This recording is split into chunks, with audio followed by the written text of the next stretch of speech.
Bonjour à tous et bienvenue au deuxième webinaire Agriculture et changements globaux. Je m'appelle Aurélie Cohen, je suis responsable communication digitale à l'ACTA. L'ACTA est une association placée sous la tutelle du ministère de l'Agriculture qui regroupe plusieurs instituts techniques agricoles, dont l'ITEPMAI, qui va vous animer ce deuxième webinaire. Nous menons des projets de recherche appliqués dans l'innovation en agriculture et nous accompagnons les changements de pratiques des acteurs du monde agricole pour relever les défis liés aux changements globaux. C'est sur cette thématique que nous avons décidé d'organiser plusieurs webinaires pour vous, étudiants des classes préparatoires en sciences humaines et littérature. Le premier webinaire s'est déroulé le 12 octobre dernier, vous y avez peut-être participé. On vous a envoyé le replay qui est disponible sur notre site internet, mais je vais également le mettre dans la discussion que vous puissiez avoir le lien. Il était animé par l'Institut de l'élevage et avait pour thématique l'élevage de ruminants au cœur de la controverse. Je vais maintenant laisser la parole à Philippe Gallois, qui est directeur technique de l'ITEPMAI, et à Denis Vernet, qui est producteur de lavande, pour vous présenter les enjeux qui sont liés à la filière des plantes aromatiques à parfum et médicinales. Et nous allons aborder le témoignage surtout de Denis, qui lui est producteur du coup de lavande, donc plus particulièrement la lavande. Pour les questions et réponses, je vous invite à les déposer dans la rubrique questions et réponses et plutôt que dans la discussion. Voilà, ça permettra à nos modérateurs ici présents de pouvoir les sélectionner et les faire remonter à Philippe et Denis. Voilà. Philippe, je te laisse la parole. Merci Aurélie, bonjour à toutes et à tous. Pour vous dire que c'est un plaisir pour nous de participer à ce webinaire, de vous faire découvrir une filière agricole qui est sans doute pas les plus connues, qui est la filière des plantes à parfum aromatiques et médicinales. Alors on va utiliser l'acronyme PAM au cours de cet échange. Filière qui n'est pas la plus connue, mais qui n'en est pas moins passionnante. Et on espère, au travers cette heure qu'on va passer ensemble, vous faire passer et vous témoigner de notre passion et de notre intérêt pour cette filière-là. Alors, je suis Philippe Gallois, comme l'a dit Aurélie, je suis directeur technique de l'ITEPMAI, l'Institut technique interprofessionnel des plantes à parfum aromatiques et médicinales, donc qui est un institut de recherche qui œuvre pour cette filière-là. Je vous en dirai quelques mots tout à l'heure. Et donc, on va articuler ce webinaire en deux séquences. La première, que je vais assurer, qui va me permettre de me donner l'occasion de vous présenter la filière, de vous présenter comment des travaux de recherche et développement contribuent à répondre à ces changements globaux auxquels l'agriculture est confrontée.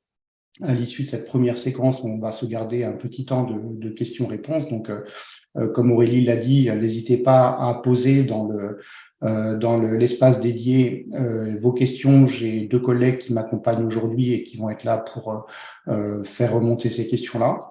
Et la deuxième séquence, ça va être le témoignage d'un agriculteur, Denis Vernet, que je remercie chaleureusement d'avoir accepté de participer à ce webinaire, et donc qui va témoigner de son métier d'agriculteur dans cette filière-là, et donc aussi vous illustrer à travers son témoignage comment lui, dans son métier et dans son quotidien, contribue aussi à faire évoluer l'agriculture, à faire évoluer les pratiques en réponse à tous ces changements-là. Alors, je vais partager un petit diaporama pour commencer mon intervention. Et donc, dans un premier temps, vous dire quelques mots sur la filière des plantes à parfum, plantes aromatiques, plantes médicinales. Alors, cette filière, faut avoir en tête, je disais tout à l'heure, c'est une petite filière qui représente aujourd'hui, en 2022, environ 68 000 hectares de culture en France. 68 000 hectares, il faut avoir en tête que c'est à peu près 2 pour 1000 du parcellaire agricole français. Donc, on est une filière qui est toute petite par la taille, mais grande par la diversité. J'en dirai quelques mots aussi tout à l'heure. C'est une filière qui est dynamique, une progression importante. Vous avez quelques chiffres là devant vous. Plus de 30% d'augmentation des surfaces en 5 ans, plus de 70% d'augmentation des surfaces en 12 ans. Donc, par rapport à d'autres filières agricoles qui sont un petit peu plus moribondes, on va dire, nous, on peut quand même se targuer d'être une filière pour laquelle il y a un dynamisme, une augmentation des surfaces et derrière une augmentation de l'activité économique liée à ces surfaces. Autre élément clé, une filière pour laquelle le poids de l'agriculture biologique est extrêmement important. On a environ un quart des surfaces qui est conduite en bio. Donc, ça, c'est à mettre en parallèle aussi de l'ensemble de la ferme France, où on est plutôt à 5-6% des surfaces en bio. Nous, on est à 25%. Donc, aussi une composante extrêmement importante de cette filière-là. Alors, c'est une filière qui englobe 3 secteurs. Le secteur des plantes à parfum, donc qui représente 38 000 hectares. Les plantes à parfum, c'est principalement le lavandin, la lavande et une autre plante qui s'appelle la sauge sclérée. Les plantes aromatiques, c'est environ 10 000 hectares de culture en France. Et les plantes médicinales, c'est environ 20 000 hectares de culture en France. Et sur ces 20 000 hectares, on a un petit peu plus de la moitié, environ 12 000 hectares, qui sont couverts par les cultures du pavot, œillette, donc une culture assez spécifique pour la production de tous les médicaments issus des opiacés, la morphine, codéine en particulier. Donc une filière extrêmement particulière, contractualisée avec un laboratoire pharmaceutique, le laboratoire Sanofi, pardon. Et donc des cultures qui sont installées depuis la Champagne-Ardenne, enfin croissante qui va de la Champagne-Ardenne jusqu'au Charente-Maritime, comme je le disais, sur 12 000 hectares. C'est une filière qui a aussi un fort impact territorial. Vous avez une carte, alors qui est peut-être pas forcément très lisible à l'écran, mais que je vais rapidement commenter, qui montre les différentes zones de production. Alors, on a une première grosse zone de production qui est le grand quart sud-est de la France, avec les régions Auvergne-Rhône-Alpes et les régions sud PACA, où on va trouver la quasi-intégralité des cultures de lavande et de lavandin. Donc, ce qui explique le fort poids de ce territoire pour les cultures de palme. Donc, ce sont des cultures qui valorisent un environnement agro-climatique un petit peu compliqué, avec je pense que Denis vous en dira quelques mots tout à l'heure. Mais donc, on a un fort ancrage territorial dans ce grand quart sud-est des cultures de plantes à parfum. On a également aussi un autre bassin de production qui est la région Grand Ouest, en particulier la région ligérienne, les Pays de la Loire, qui est un berceau historique de plantes médicinales. Donc là, on est sur un parcellaire qui est beaucoup plus réduit, mais on est aussi sur des cultures qui sont à beaucoup plus haute valeur ajoutée. Et donc, on a ici tout un panel de plantes qui sont cultivées sur l'ouest de la France. On va trouver aussi des cultures dans le bassin parisien, plutôt culture industrielle à destination de la surgélation. On est sur des plantes aromatiques. On va aussi avoir des cultures dites industrielles pour la surgélation en région Bretagne, et puis des cultures de plantes médicinales en Nouvelle-Aquitaine, en particulier sur le sud de la Gironde, avec là encore des espèces un peu spécifiques, notamment le ginkgo biloba, qui couvre plusieurs centaines d'hectares sur cette zone-là. Et puis, il faut signaler aussi qu'une des particularités de la filière, c'est qu'on a des plantes qui sont issues de culture, donc avec des agriculteurs qui vont cultiver ces plantes, mais on a aussi tout un tas de plantes qui sont issues de cueillettes à l'état sauvage, pour honorer des marchés très spécifiques. Et cette cueillette va être réalisée sur des massifs de moyenne montagne, en particulier le massif central. On en a aussi dans les Vosges, on en a dans les Cévennes, et puis sur le parc du Morvan. Donc, on a aussi des acteurs économiques qui ont le statut d'agriculteurs, mais qui n'ont pas de culture, puisqu'ils vont collecter dans la nature à l'état sauvage des plantes qui vont après être valorisées pour tout un tas de secteurs d'activité. Alors, ces secteurs d'activité, justement, ils sont extrêmement nombreux. Donc, je disais tout à l'heure, on a 3 secteurs, les plantes à parfum, les plantes aromatiques, les plantes médicinales, qui vont couvrir, revêtir des composantes économiques extrêmement diversifiées. Le marché des plantes à parfum, ça va être d'une part tout ce qu'on appelle la parfumerie fonctionnelle. Alors, la parfumerie fonctionnelle, c'est principalement le marché des lessives, des savons, des détergents. Donc, il y a un marché qui va être fortement consommateur d'huile essentielle de lavandin. Sur ce secteur-là, on a aussi tout le marché de la parfumerie fine, donc parfumerie alcoolique, qui va plutôt utiliser des huiles essentielles de lavande et puis ce qu'on appelle communément les plantes à parfum de Grasse. Et puis, on a aussi le marché de l'aromathérapie, donc qui va utiliser ces plantes pour leurs huiles essentielles. Le marché des plantes médicinales, il est aussi très diversifié. puisqu'on va avoir classiquement tout ce qui est médicaments allopathiques. On a aussi les médicaments homéopathiques. Alors là, on est aussi bien sur la médecine humaine que sur la médecine vétérinaire. Mais on a aussi tout le marché des compléments alimentaires, des cosmétiques, des nutracéutiques, des antioxydants, etc., etc. Donc, une diversité économique de marché qui est assez pléthorique pour ces plantes-là. Et puis, sur les plantes aromatiques, là, on va couvrir le marché de l'agroalimentaire avec soit des plantes qui sont utilisées en frais ou en surgelé, soit des plantes qui sont utilisées en sec. Donc, on parle dans ce cas-là du marché de l'herboristerie. Donc, c'est ce que vous connaissez probablement sous le vocable un peu générique d'herbes de Provence, avec des plantes comme le thym, le romarin, la sauge, l'origan, des choses comme ça. Donc, avoir en tête qu'on est vraiment sur une diversité d'acteurs de marché qui est extrêmement importante au regard de la taille de cette filière. Et puis, signaler ici aussi qu'on a des nouveaux débouchés, d'une dynamique croissante autour de nouveaux usages de ce qu'on appelle les actifs végétaux dans des secteurs émergents, la santé animale, la protection des cultures. Et c'est là un premier élément de réponse justement à des changements globaux, et j'y reviendrai tout à l'heure. Alors là, vous avez en détail toutes les destinations possibles de ces plantes-là. Je ne vais pas commenter ce schéma qui serait un petit peu long, mais c'est pour illustrer la diversité des débouchés.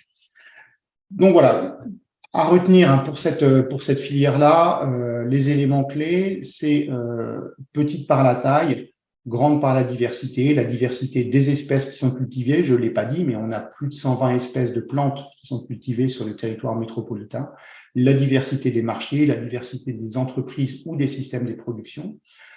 Retenir aussi que c'est une filière qui est dynamique, avec une augmentation régulière des surfaces, une filière qui crée de l'emploi, qui crée de la valeur ajoutée. C'est une filière qui est très ancrée territorialement sur des cultures, sur des espaces qui sont dits défavorisés en termes agroclimatiques, notamment pour la valorisation des plantes à parfum. Et puis, la taille de la filière fait qu'elle est orpheline de recherche publique, de recherche privée, au niveau des semenciers, au niveau des sociétés qui vont mettre sur le marché des produits de protection des cultures. Donc, on a l'habitude de dire que c'est une filière orpheline.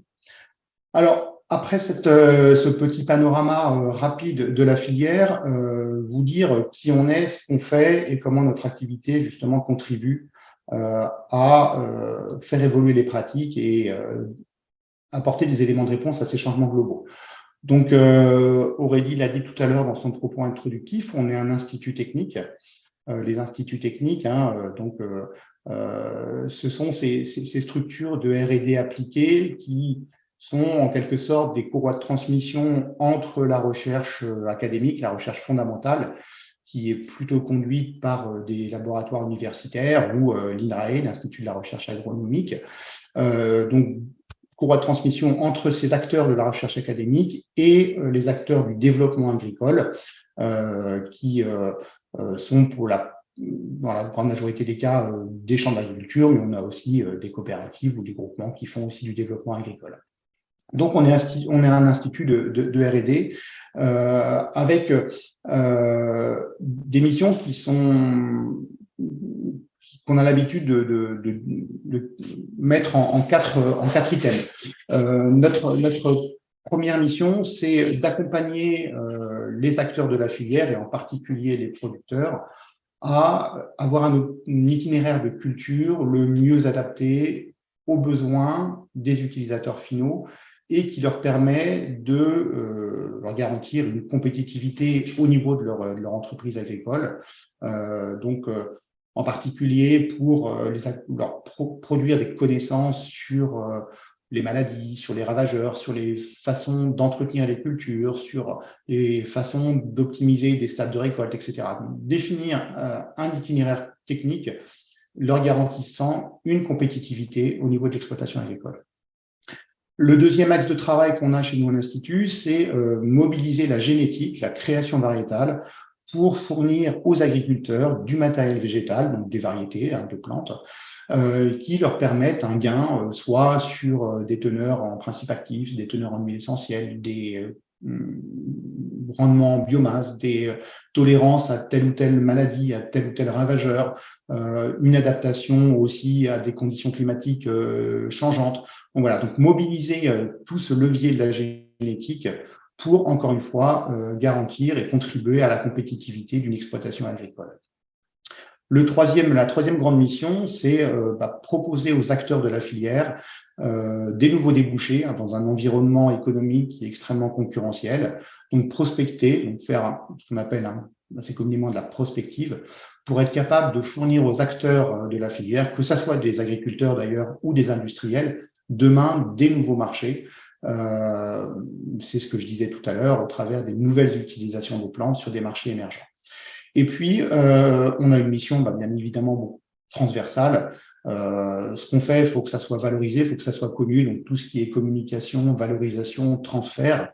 Donc, ça fait aussi partie de notre cœur de métier pour que les résultats issus de nos travaux de recherche puissent bénéficier directement aux utilisateurs finaux, que ce soit des agriculteurs ou des industriels. Alors, l'objectif de ce webinaire, c'est de vous illustrer comment des filières agricoles contribuent à donner des réponses à des changements globaux. Alors, je vais faire un focus sur deux types de travaux de recherche, deux thématiques qui sont importantes aujourd'hui pour notre filière. Je ne vais pas faire un panorama exhaustif de tout ce qu'on fait parce que on aurait besoin d'une journée et pas d'une heure pour faire cet exercice-là. Le premier enjeu, c'est l'enjeu climatique. Aujourd'hui, plus personne ne nie le dérèglement climatique. On est en pleine COP27. Donc, les étés qu'on vient de passer depuis 2-3 ans illustrent parfaitement les difficultés que peuvent connaître les agriculteurs à continuer à produire des plantes avec des chaleurs qui dépassent l'entendement, avec un accès à l'eau qui est de plus en plus compliqué. La filière des plantes à parfum aromatiques et médicinales n'échappe pas à cette difficulté-là. Donc, on a ici un vrai enjeu de recherche.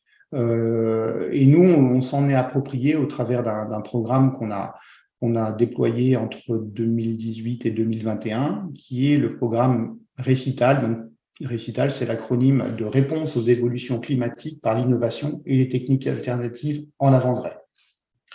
Alors, sans aller très dans le détail de ce programme-là, juste pour vous dire qu'un problème comme ça, nous, on l'a abordé de 3 façons. La première façon, c'est de se dire, on est sur une plante, je disais tout à l'heure, orpheline, donc qui n'est pas forcément très bien décrite sur son fonctionnement physiologique. Donc, on a besoin d'acquérir des connaissances de base sur le fonctionnement d'une plante dans un contexte de déficit d'eau. Donc ça, c'est une étude qui est assez fondamentale, assez académique, qui a été conduite par des gens dont c'est le métier de travailler justement de façon très fine la connaissance de la physiologie de la plante. C'était le premier axe de ce travail, de ce projet-là. Le deuxième axe, la deuxième façon d'appréhender, c'est de se dire qu'on a des agriculteurs qui ont modifié des pratiques. On sait qu'on peut concrètement mettre en place des nouvelles techniques pour essayer de limiter l'impact de ce changement climatique. Là, on est sur la problématique du stress hydrique. En conditions de stress hydrique, il y a deux configurations. C'est soit on a de l'eau et puis on peut en apporter, et l'idée, c'est d'essayer d'optimiser cet apport d'eau. Soit on n'a pas d'eau, on n'a pas un accès à l'irrigation, donc c'est comment faire pour garder au maximum l'eau qui est présente dans le sol. Et donc ça, on a des pratiques au travers des couverts végétaux, mais je crois que Denis vous en dira quelques mots tout à l'heure. Donc ça, ces expérimentations en conditions de production dans des stations dédiées, ça constituait le deuxième axe du travail. Et puis le troisième axe, c'est aussi de faire le constat que les agriculteurs eux-mêmes sont des expérimentateurs. Ils mettent en place chez eux des essais, ils testent des choses, et donc c'est important de mutualiser ces connaissances issues directement de la production, les mettre en commun, les faire remonter pour que ça puisse infuser de façon plus globale chez d'autres producteurs. Et toute cette partie transmission de l'agriculteur à l'expérimentateur ou de l'expérimentateur à l'agriculteur, ça constituait le troisième axe de travail. Donc, premier enjeu, l'enjeu climatique, et donc la R&D s'empare de cet enjeu-là au travers le déploiement d'un certain nombre de programmes comme celui-ci. Le deuxième enjeu qu'on a, un deuxième enjeu qu'on a, c'est comment être capable de continuer à produire demain avec un accès limité à des solutions chimiques de protection des plantes. Je ne vais pas ouvrir ici le débat et la controverse autour de l'utilisation de ce qu'on appelle communément les pesticides, c'est pas l'idée, mais pour vous indiquer quand même, vous éclairer sur le fait que, bah, comme pour l'ensemble des filières agricoles françaises, la filière des PAM est confrontée à la disparition de plus en plus accélérée de l'accès à des produits chimiques de synthèse, que ce soit pour lutter contre des maladies, pour lutter contre les ravageurs ou pour désherber les cultures. Le désherbage des cultures, c'est un enjeu extrêmement fort sur la compétitivité de la production.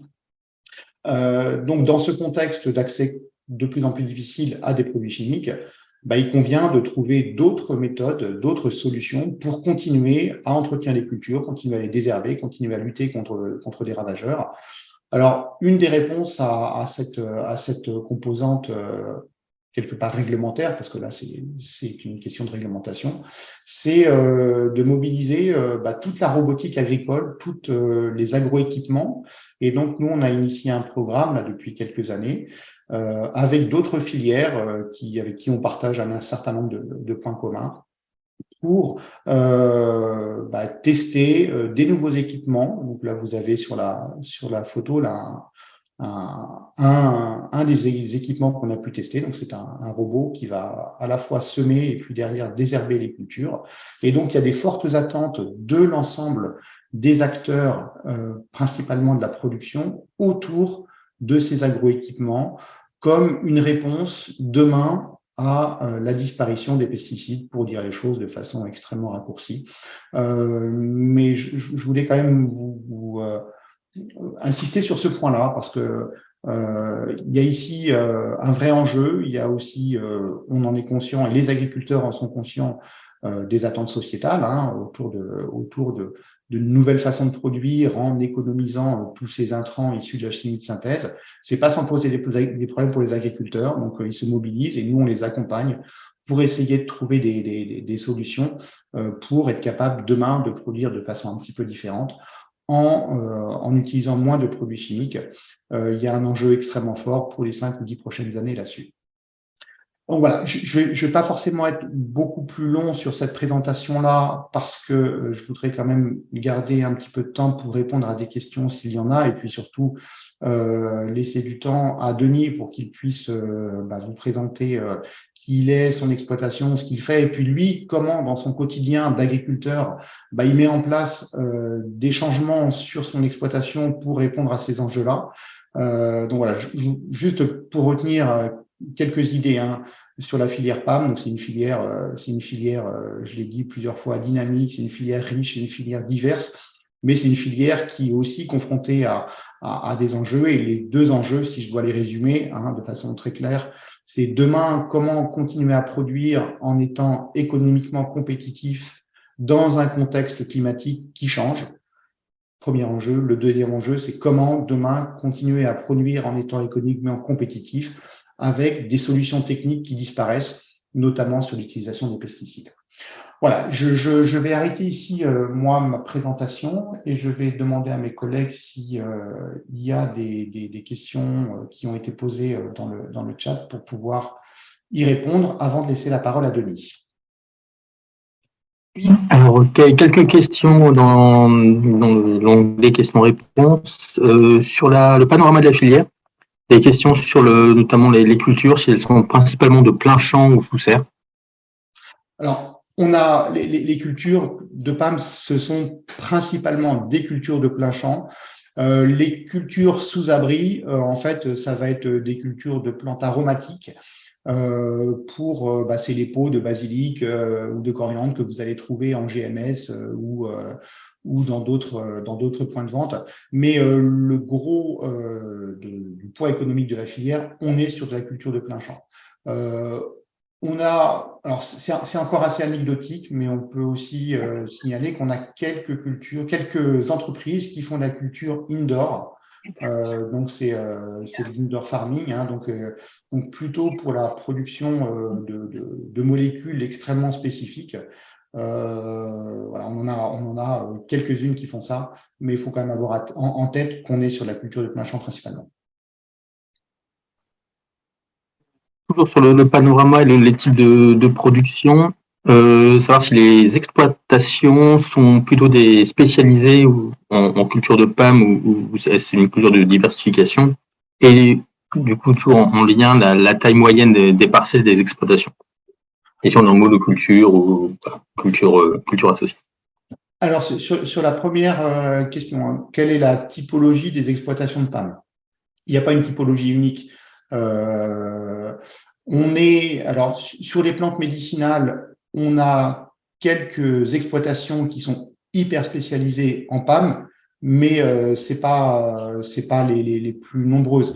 Dans la plupart des cas, la production de PAM, c'est un atelier de diversification au sein d'une exploitation qui peut être par ailleurs une exploitation de polyculture élevage, une exploitation céréalière, une exploitation voire maraîchère. Donc, sur les plantes médicinales, c'est plutôt un atelier de diversification. Sur les plantes aromatiques, on est aussi sur de la diversification. Alors, encore une fois, soit ici, soit d'exploitation de polyculture élevage, soit d'exploitation céréalière. Et sur les productions de plantes à parfum, là, Denis me contredira si je dis une bêtise, mais on est quand même plutôt sur, enfin, la culture des plantes à parfum dans le sud-est, c'est l'atelier majoritaire. Et à côté, pour assurer des rotations ou diversifier les sources de revenus, on va avoir d'autres productions agricoles.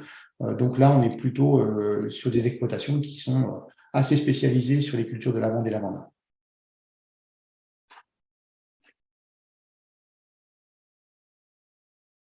Benjamin, si tu parles, il y a un micro qui est coupé. Pardon, j'ai oublié de remettre le micro. Oui, il y avait une question également sur les tailles moyennes des parcelles. Ah oui, et si on était plutôt en monoculture ou en culture associée. Alors, taille moyenne, pardon, c'est impossible de répondre à cette question-là. Vu la diversité des espèces, on a certaines parcelles, c'est quelques milliers de mètres carrés. Une plante médicinale hyper spécifique qui va alimenter un marché de l'homéopathie, on peut avoir quelques milliers de mètres carrés, donc un grand jardin. Et à côté de ça, vous pouvez avoir un parcellaire avec des cultures de lavandin ou des cultures de pavots sur plusieurs dizaines d'hectares. Donc, une taille moyenne, je serais incapable de la dire et je pense que en plus cette information-là n'aurait pas forcément beaucoup de sens parce que on est sur une diversité de systèmes qui est telle que la réponse à cette question, en fait, n'apporterait pas forcément d'éléments. Il n'y a pas de moyenne. Il n'y a pas de moyenne. C'est de quelques milliers de mètres carrés à une centaine d'hectares. Plusieurs dizaines d'hectares, on va dire. Et monoculture, alors sur les plantes à parfum, oui, malheureusement, on est beaucoup sur de la monoculture. Après, on est sur des espèces pérennes, hein, donc une lavanderaie, un champ de lavande va rester en place 6, 8 ans, voire un peu plus si tout se passe bien. Donc, on est en plantes à parfum, c'est beaucoup de la monoculture. Sur les plantes aromatiques et les plantes médicinales, où on a plutôt des espèces qui sont annuelles, on a un peu plus de rotation. Merci.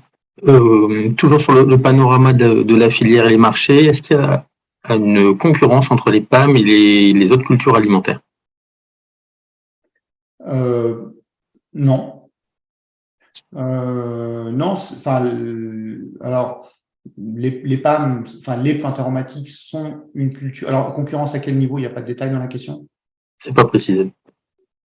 Non, il n'y a pas de concurrence, c'est une complémentarité, c'est pas une concurrence.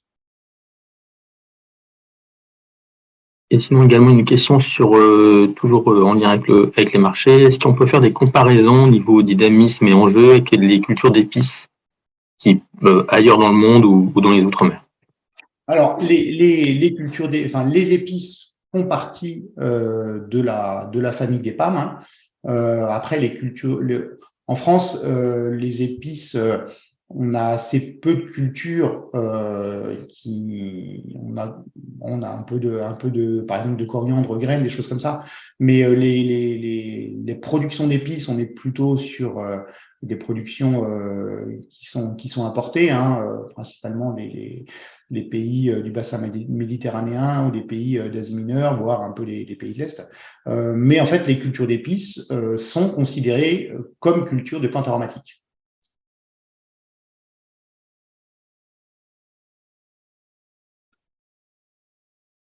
Voilà, je sais pas, peut-être juste une dernière question parce que je vois que le temps et je voudrais bien qu'on puisse passer. Alors, du coup, il y avait une question plus technique sur le recul des insectes pollinisateurs. Est-ce que ça impacte la filière? Est-ce que du coup, on est en conflit avec d'autres filières agricoles?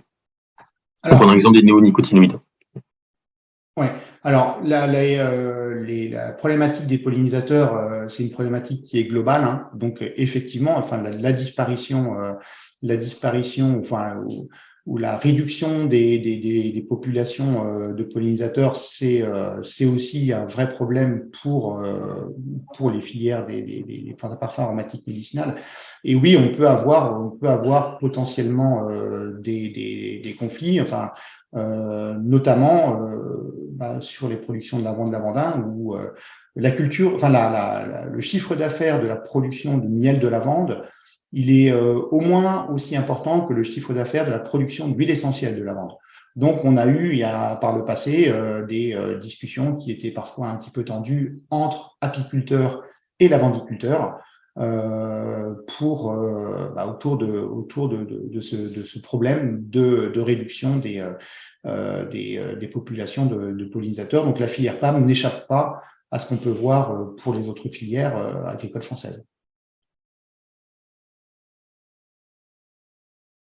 Alors, il restait deux questions en lien avec les productions de PAM dans les Outre-mer. Oui. Alors, les Outre-mer, alors là où il y a beaucoup de plantes de PAM en Outre-mer, c'est principalement sur l'île de la Réunion.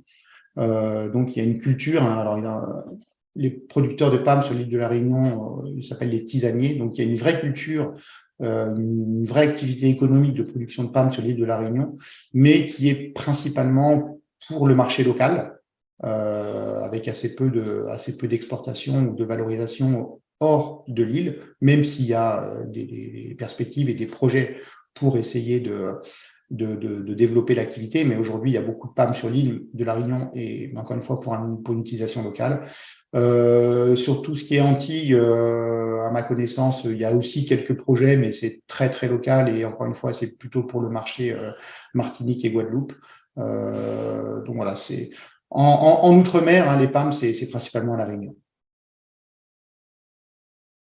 Si ça vous va, je propose qu'on passe au témoignage de Denis pour ne pas déborder sur l'heure de webinaire. Allez, Denis, c'est à toi. Oui, bonjour à tous. Merci beaucoup pour l'invitation et la proposition de participer donc, à ce webinaire et vous présenter mon métier et comment on transmet les connaissances acquises lors de la recherche sur nos exploitations. Donc, je vais partager avec vous une présentation. Donc, je vais vous présenter rapidement. Donc, je me présente déjà, pardon. Denis Vernet, je suis agriculteur installé depuis 2018 sur l'exploitation familiale suite à un diplôme d'ingénieur agronome à Montpellier. Donc, je suis aussi administrateur à l'ITEPMAI et au CRIEPAM, entre autres, ainsi qu'à notre coopérative, et président d'un groupement d'intérêt écologique et environnemental, le GI2E et Sans Sol, dont vous avez le logo là sur la présentation. Donc aujourd'hui, je vais vous parler de ce que nous faisons sur notre exploitation. Donc rapidement, le contexte pédoclimatique, car c'est important, comme l'a dit Philippe, de notre exploitation. L'adaptation sur l'exploitation, et je vais juste faire une petite parenthèse, parce que c'est le cas sur le fait que l'agriculture de précision et l'agroécologie font bon ménage, contrairement à ce qu'on peut croire parfois, rapidement. Et ensuite, les pratiques mises en place sur nos parcelles de lavandin pour redynamiser nos sols agricoles et répondre aux nombreux enjeux auxquels nous faisons face. Donc, tout d'abord, l'exploitation, nous sommes situés donc, dans le sud-est de la France, en région PACA, dans le département des Alpes-de-Haute-Provence, sur le plateau de Valensole, à une altitude de 650 mètres. Et nous avons des sols donc, très superficiels, caillouteux, assez pauvres en matière organique. et voilà, et assez séchant, avec un sous-sol de poudingue calcaire, voilà, donc très drainant et séchant. Et on a un climat donc assez chaud et sec l'été, méditerranéen, et alpin l'hiver, donc froid et avec notamment parfois de la neige. Là, vous avez des lavandins sous la neige, avec une pluviométrie assez faible de 650 mm. Donc, sur l'exploitation, nous sommes un GAEC familial de 4 associés, pardon, sur 283 hectares avec 150 hectares d'irrigués. Et nous pratiquons, donc nous sommes en agriculture conventionnelle raisonnée. Et moi, j'aime bien dire nous sommes en agriculture polyvalente, puisqu'en fait, on se sert des outils, autant de l'agriculture bio, des outils et pratiques de l'agriculture biologique, de l'agriculture aussi de conservation des sols et de l'agriculture conventionnelle raisonnée. Donc, on se sert des enseignements et des pratiques de ces 3 agricultures-là pour optimiser nos systèmes au mieux. Donc, nous cultivons sur 3 ateliers principaux 12 cultures, donc les plantes à parfum, 5 cultures sur 155 hectares, lavandin, sauge, immortel et fenouil. On a aussi une grosse partie en grande culture avec blé dur, blé tendre, des légumes secs et des légumineuses en rotation, en jachère ou en culture de semences. Et on a un petit atelier arboricole aussi avec 2 hectares de pommiers. Voilà, donc en gros, rapidement, un panel de l'exploitation. Maintenant, un petit focus sur les enjeux. Effectivement, bon, ça répète un peu ce qu'a dit Philippe, mais chez nous, les plantes à parfum sont une culture majoritaire et d'une importance capitale pour la viabilité économique de nos exploitations. C'est une culture très bien, donc je parle majoritairement du lavandin, c'est une culture très bien adaptée au contexte pédoclimatique. Et malgré les fluctuations du marché, ce n'est pas toujours le cas, notamment ces dernières années, mais ce sont quand même des cultures à haute valeur ajoutée qui nous garantissent une viabilité économique sur les exploitations. Par rapport aux grandes cultures que nous continuons à faire pour des soucis agronomiques de rotation et même de marché, il n'est jamais bon de mettre tous ses œufs dans le même panier, mais enfin, on n'est pas ou peu compétitif vis-à-vis des grosses zones de production céréalière françaises, vu qu'on a des niveaux de rendement un tiers inférieurs à ce qui se fait dans le centre et le nord de la France en céréales. Donc, on se spécialise avec des cultures comme des légumes secs, par exemple, chez nous, pour avoir d'autres cultures à haute valeur ajoutée. Mais voilà, malgré tout, ces plantes à parfum restent vitales pour nos exploitations. Et en face de ça, on fait face à de nombreux enjeux. Tout d'abord, le contexte politique et social qu'il est important de rappeler, mais tu l'as déjà dit Philippe aussi, qu'on a de moins en moins de matières actives autorisées pour les traitements phytosanitaires, ce qui nous laisse souvent dans l'impasse. Et contrairement à ce que croient la plupart nos concitoyens, on n'aime pas traiter, on ne traite pas par plaisir, on traite par nécessité souvent. Et voilà, là, souvent on se retrouve dans l'impasse à cause de l'interdiction de certaines molécules un peu trop rapidement. Bon, ça, on ne va pas rentrer dans le débat, voilà, c'est peut-être un peu un avis trop personnel, mais je vous le livre comme je le ressens.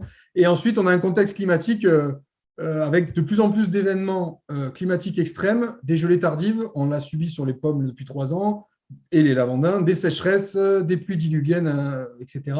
Et donc, tout ça expliqué évidemment par le réchauffement climatique qui favorise aussi la prolifération d'insectes ravageurs contre lesquels on a de moins en moins de solutions, notamment chimiques. Voilà, donc il y a vraiment un vrai enjeu et de vrais besoins de nous agriculteurs, de nos collègues agriculteurs et de moi-même, voilà, donc pour lutter contre tout ça. Et donc, du coup, qu'est-ce qu'on met en place et qu'est-ce qu'on fait pour s'adapter? Le nerf de la guerre, c'est le titre de la deuxième partie, c'est de préserver et améliorer la qualité de nos sols et optimiser nos systèmes pour être viable économiquement et viable agronomiquement, pour que nos exploitations perdurent aussi dans le temps et qu'on puisse les transmettre. Donc, je fais un petit focus là rapidement, vu qu'on s'est saisi de l'outil agriculture de précision depuis 2014, qui nous aide beaucoup.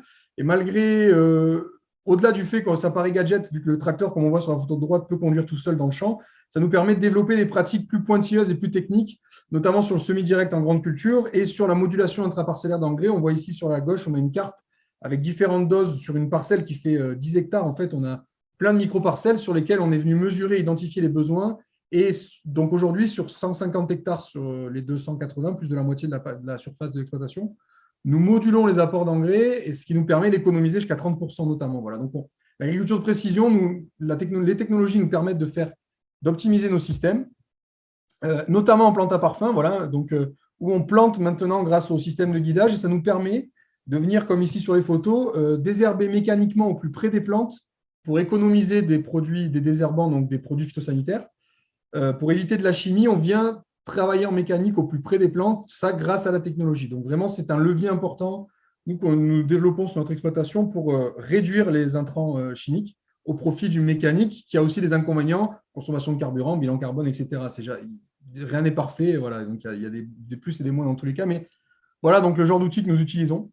Et tout ça en parallèle donc, de démarches territoriales agroécologiques. Je vais faire juste rapidement, parce que ce que je vais vous présenter après, les nouvelles pratiques que nous développons sur l'exploitation, ne sortent pas de nulle part, elles sortent de ce projet Roguin, donc je fais un petit focus, voilà, développé par le Parc du Verdon et d'autres partenaires locaux, qui visent à accompagner les agriculteurs du plateau de Valensole dans la transition agroécologique. Donc, en plus de la recherche, comme vous l'a dit Philippe, et je vais en parler juste après, il y a vraiment tout un engouement, une dynamique autour de ces pratiques agroécologiques dans tous les systèmes de culture. Et surtout, nous, on a des besoins peut-être un peu plus importants que les autres filières, vu qu'on a une toute petite filière, et du coup, on a du mal à mobiliser la recherche au-delà de nos instituts, bien sûr, qui travaillent d'arrache-pied pour nous. Mais voilà, donc on a des dynamiques locales agroécologiques qui ont montré que malgré nos sols pauvres, comme je vous l'ai présenté en introduction, ce n'est pas une fatalité, on peut améliorer la qualité de nos sols pour faire face à tous ces enjeux climatiques, sanitaires, etc., notamment sur nos parcelles de lavande.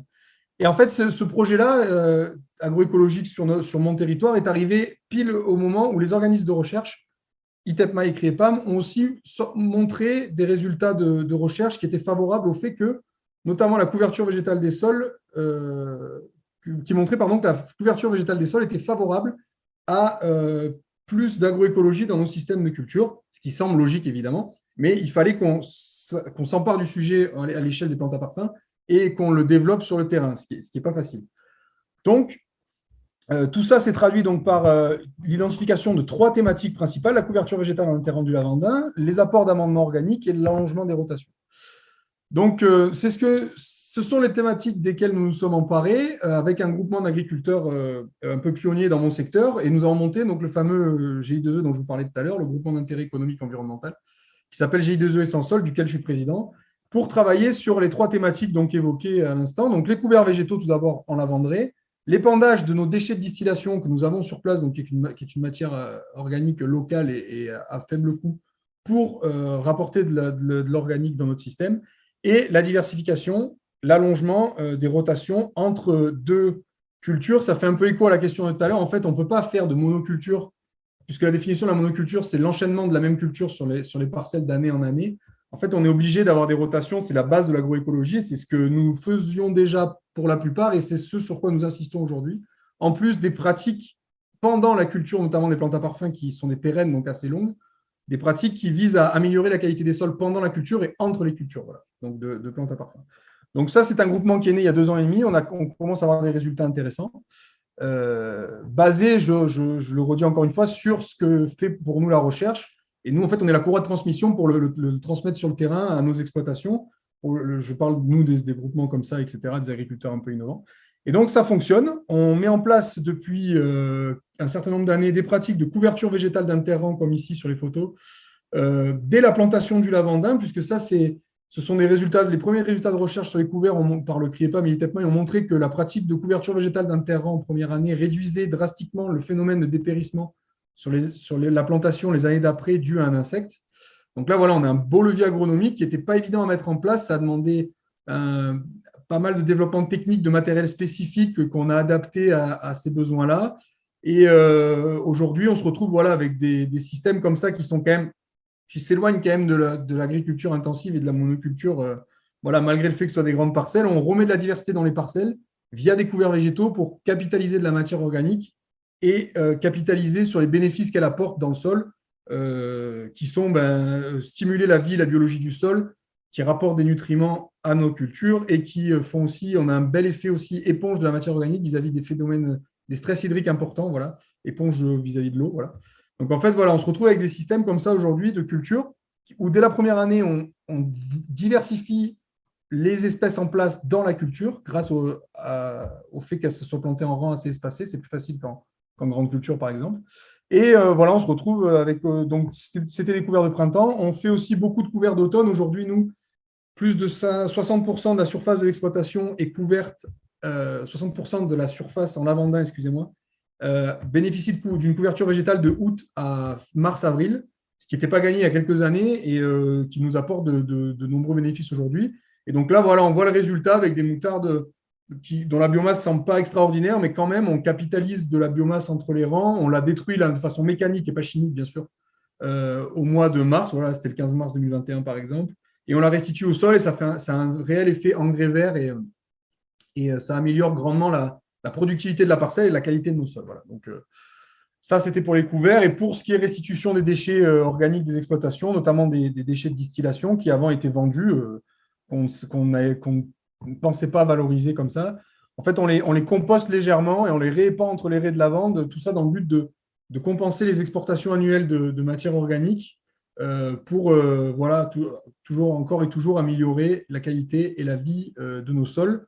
Et ça, c'était donc la photo de droite, par exemple, c'était il y a 2 ans. Et cette année, malgré la sécheresse dans cette parcelle, on a fait des rendements significativement supérieurs aux voisins grâce à ces épandages comme ça de nos déchets de distillation qui ont vraiment mis la plante dans de meilleures conditions hydriques et je pense, de nutrition minérale qui ont permis un meilleur rendement. Voilà, donc ce sont des pratiques qui ont des effets même à court terme intéressants. Et on sait que c'est quand même bon à long terme de capitaliser sur nos sols parce que nos sols sont nos outils de production et on n'a pas intérêt à les dégrader plus que ça. Voilà. Donc, on met vraiment l'accent sur préserver la vie de nos sols. Et enfin, voilà, diversifier les cultures. Eh bien, on a quand même, nous, sur notre exploitation, 12 à 15 cultures par an, donc ce qui n'est pas rien pour une exploitation de grande culture. Des rotations assez longues, 5 à 7 ans entre 2 lavandins, et à chaque fois avec jamais la même culture pendant ces 5 à 7 ans d'affilée. Et dès qu'on peut, le minimum de travail du sol, comme je disais tout à l'heure, avec des outils d'agriculture de conservation de semi-direct. Donc, minimum de travail du sol pendant la culture du lavandin, parce que oui, on diminue les intrants chimiques, mais du coup, au profit du mécanique. Et le travail mécanique du sol n'est pas bon pour la matière organique, la vie du sol, etc. Donc, c'est toujours un équilibre permanent qu'on cherche à trouver entre tous ces éléments-là. Et on pratique beaucoup aussi de couverts végétaux entre les grandes cultures pour optimiser toujours et des cultures associées. Donc là, c'est des lentilles associées à du blé qu'on fait aussi en grande culture. Mais bon, voilà, là, on n'est plus dans les plantes à parfum. Voilà, je pense que ça a été un peu rapide. Je ne sais pas si vous avez… je pense que vous avez des questions, mais j'espère avoir été clair. Voilà.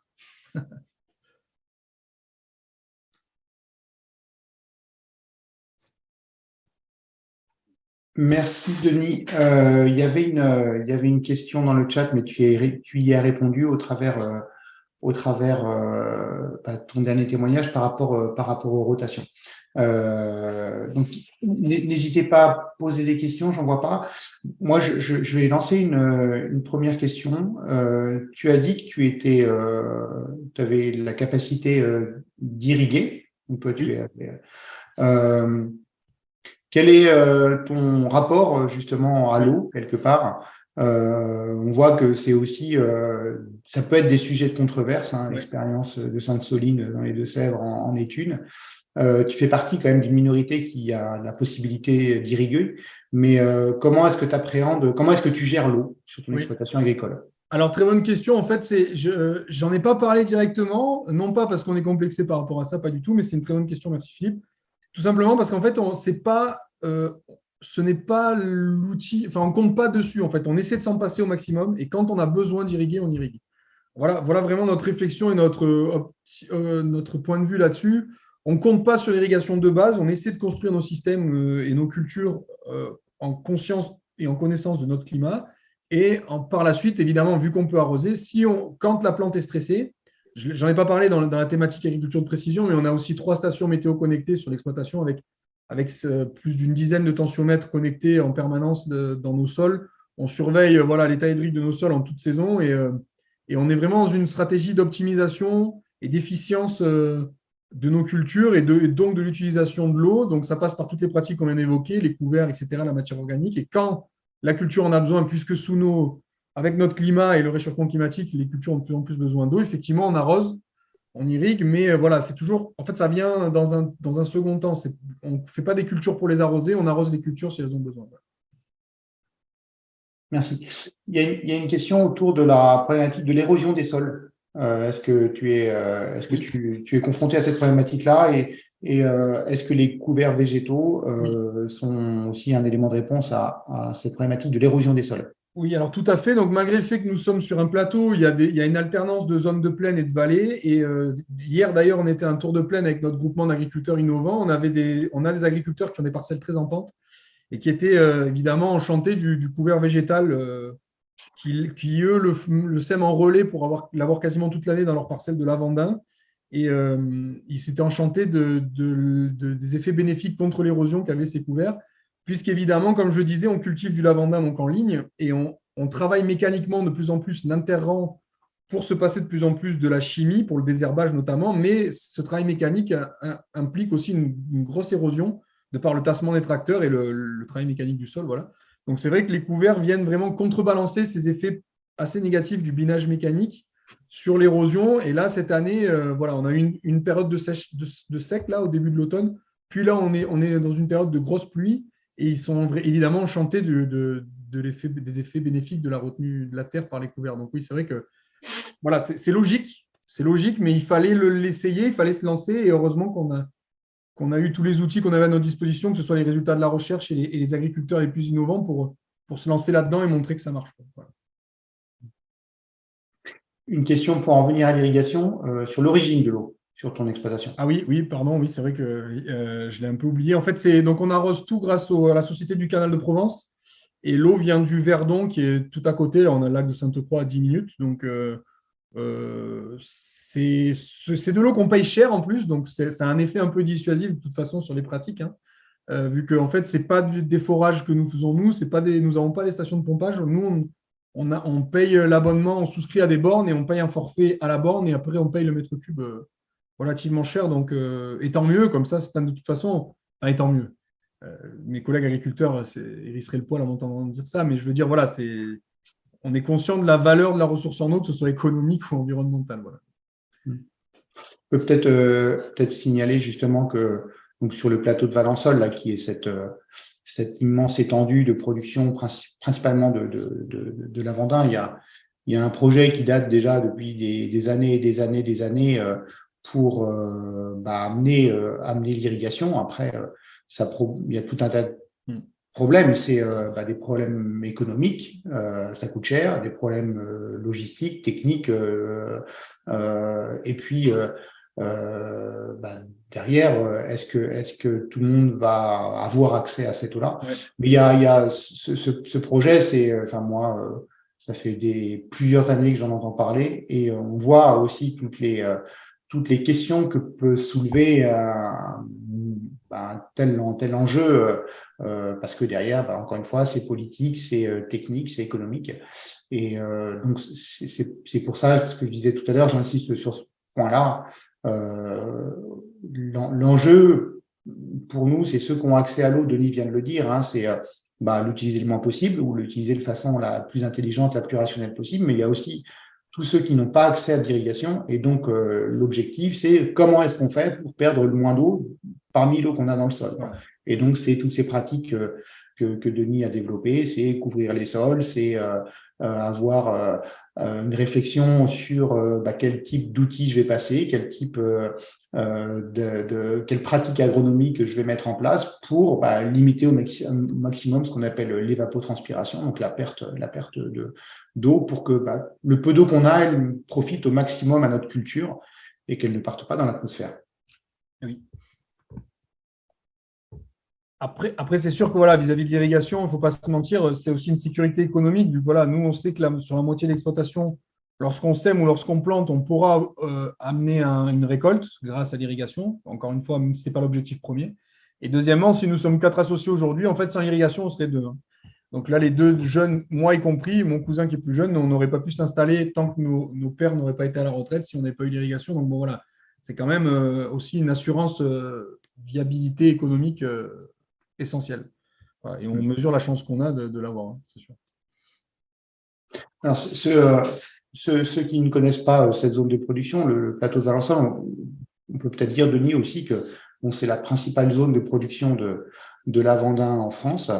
Donc, je disais tout à l'heure qu'il y avait vraiment ce fort impact territorial, puisque donc on est sur un contexte de production où il n'y a pas grand-chose qui pousse. Hein, tu l'as dit, Ce que vous faites en céréales, ça souffre absolument pas la comparaison avec ce qui se fait dans la Beauce ou ailleurs en France. Donc, si demain il n'y a plus de lavande ou de lavandin dans ces zones-là, qu'est-ce qu'il y aura? Et les enjeux, ils dépassent, il faut avoir en tête qu'ils dépassent le cadre strict agricole. Derrière, il y a aussi toute une économie autour de la production de lavande et de lavandin en Provence. J'ai cité le miel de lavande, hein, dont le chiffre d'affaires à la production est estimé au moins à un même niveau que la production d'huile essentielle. Mais derrière, il y a aussi l'activité touristique qui profite très indirectement de ces grandes étendues bleu-violettes. Il y a des gens qui viennent du monde entier pour découvrir ces champs de lavande avec derrière le massif alpin, le lac du Verdon, etc. Donc demain, s'il n'y a plus de lavande en Provence, est-ce qu'il y aura encore des touristes? Donc c'est la problématique, la réponse technique, elle est bien sûr importante pour l'exploitant agricole. Je pense qu'on l'a vu au travers du témoignage de Denis. Mais on a aussi tout un tas d'autres pans de l'économie qui sont impactés par l'existence de cette culture sur ce territoire, dont on ne mesure pas forcément et c'est assez difficile à quantifier. Bon. Est-ce qu'on peut chiffrer, est-ce qu'on peut monétariser l'impact de la lavande, du lavandin sur le tourisme en Provence? Peut-être qu'il y a des cabinets d'études qui se sont lancés dans cet exercice, je ne sais pas, enfin, moi je serais incapable de le dire, mais le maintien de cette activité agricole, c'est pour les agriculteurs, mais c'est aussi pour tout un tas d'autres secteurs de l'économie. Il faut vraiment en avoir conscience de la vulnérabilité de tout ça, dans un contexte, encore une fois j'insiste, mais dans un contexte climatique qui est de plus en plus contraint et qui nécessite des modifications de pratiques. D'ailleurs, ouais. Une question pour toi, Denis. La PAC et les PAM. Quel soutien de la PAC pour la filière? Alors, bonne question.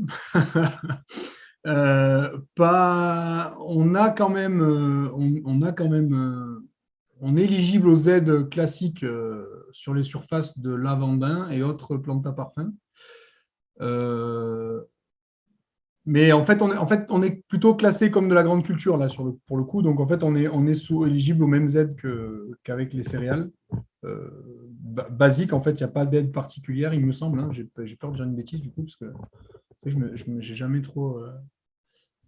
j'ai jamais fait attention, mais il ne me semble pas qu'on ait d'aide particulière, ouais, vis-à-vis de la PAC. Voilà. Par contre, ce qui est bien, en fait, j'ai envie de dire, ça peut paraître bête, mais le lavandin comme la vigne se cultive donc en ligne et au bout, on a besoin de place pour sortir avec les engins, etc. Et en fait, ça nous fait beaucoup de surface réellement d'intérêt écologique, pas seulement au sens de la réglementation, puisque c'est des surfaces enherbées, etc. Donc, en fait, on a un paysage qui semble vraiment une monoculture, une vague de lavandin bleu, mais en fait, que ce soit aux abords des parcelles ou dans les parcelles, on met de la biodiversité qui est valorisée et mise en avant par la PAC, puisque nos bordures de parcelles, si on les enherbe correctement, notamment avec des mélanges mellifères, etc., on a un petit peu de soutien, ouais, voilà, supplémentaire, effectivement. Puisque ces surfaces-là peuvent être considérées comme surfaces d'intérêt écologique, et en fait, elles le sont, ce n'est pas juste un biais réglementaire. Voilà. Donc, c'est vrai que grâce à ça, grâce à la réglementation et via la réglementation, on optimise chaque morceau de parcelle direct ou indirectement lié aux plantes à parfum. Mais alors pour répondre plus globalement à la question aussi sur la filière PAM, hein, donc à l'exception, je crois, du lavandin et peut-être même de la lavande, qui bénéficient d'aides directes via le système, ce qu'on appelle les DPU, les droits à paiement uniques de la PAC. Les autres cultures de plantes aromatiques et plantes médicinales ne sont pas éligibles aux aides communautaires. Donc, il y a une seule exception pour la filière où des agriculteurs peuvent bénéficier d'aides européennes, donc, avec les dispositifs PAC. C'est justement ces cultures de lavandin, alors sous certaines conditions de pratique. Mais pour les autres plantes, elles ne sont pas éligibles à ces aides communautaires.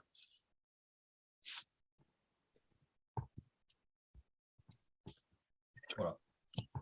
Bon, je crois qu'il n'y a pas d'autres questions dans la rubrique questions-réponses. Ou alors on attend un petit peu voir si on a une dernière. En tout cas, merci beaucoup Philippe et Denis pour vos interventions et votre témoignage. Ah, il y a une dernière question qui arrive. Ah non, c'est un grand merci. Et ben surtout un grand merci du coup à vous deux pour vos présentations. Un grand merci aux participants. On va mettre à disposition à nouveau le replay. Donc, on vous enverra un mail avec le replay. Aussi, un petit questionnaire de satisfaction pour nous aider à faire remonter vos impressions sur ces webinaires et améliorer les prochains. Et on vous envoie également du coup le lien d'inscription pour le prochain webinaire dès qu'on a la date. Ce sera du coup à la rentrée prochaine en janvier. Donc voilà. Un grand merci. Et merci beaucoup à vous. Merci à vous. Et à très bientôt du coup. Au Merci. revoir. Bon Merci pour tous ces échanges. Au revoir. Au revoir.